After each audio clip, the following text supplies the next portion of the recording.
I've had the opportunity over the last number of years to watch lots of brides and grooms walk down the aisle here at St. Ursula.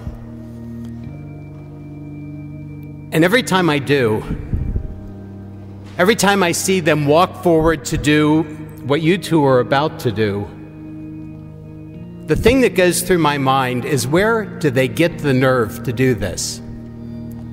It really does. Where do two people get the nerve to make the kind of profound, lasting commitment, the kind of absolute act of trust, and the absolute gift of themselves?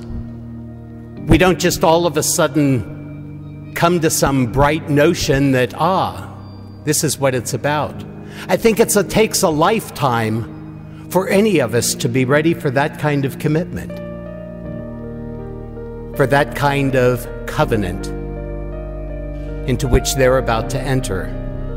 And the only thing that makes that possible, I believe, is if somewhere over the years they've learned two absolutely critical lessons.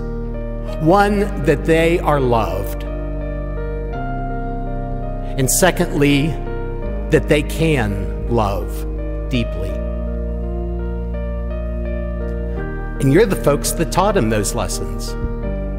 You're the ones who, from the very first moments of their life, taught them just how deeply they are loved and how completely they are loved, and gave them that kind of confidence that they could trust themselves to be loving people and open themselves to others. And each one of us, whether it's somebody like myself who's known them for a few months and planning a wedding, or some of you who have known them for a lifetime, you've invested a lot in these two people. And this is your chance to see that investment pay off. Each of us has contributed to who the two of you are today, who are able to make this kind of commitment, make this kind of promise, and give this kind of gift to each other. Because today, the two of you enter into that kind of covenant that is absolute and complete trust of each other. And it's no accident that Tobias and his wife prayed on the night of their wedding, because as you know, this is not going to be smooth sailing for the rest of your days. Hopefully this is not the happiest day of your life, but that's yet to come as you continue to grow in your love and commitment and trust for one another. But you're not stupid. And you've already experienced that there's struggle that comes with this kind of commitment to another person, because there really is a kind of dying to yourself, to your willfulness, to your ego, and a willingness to kind of break open the seed of who you are and blossom into who you can be. But as Paul tells us in his reading to the Colossians, it takes a lot of patience to do that, a lot of kindness and a lot of forgiveness. It takes your being able to say to one another in the covenant into which you enter, you know, when I'm excited, there's nobody I'm going to want to tell about it and laugh with more than I want to laugh with you.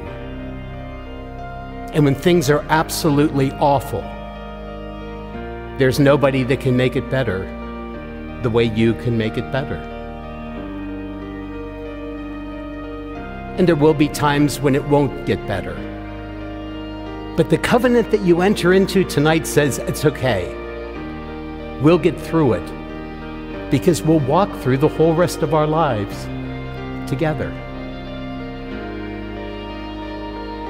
And not only do you have each other, you've got these people who have brought you here tonight.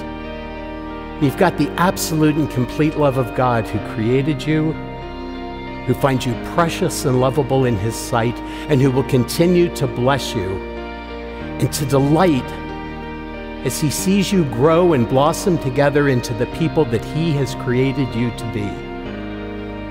People who can truly say, I give you my life and I trust you with that.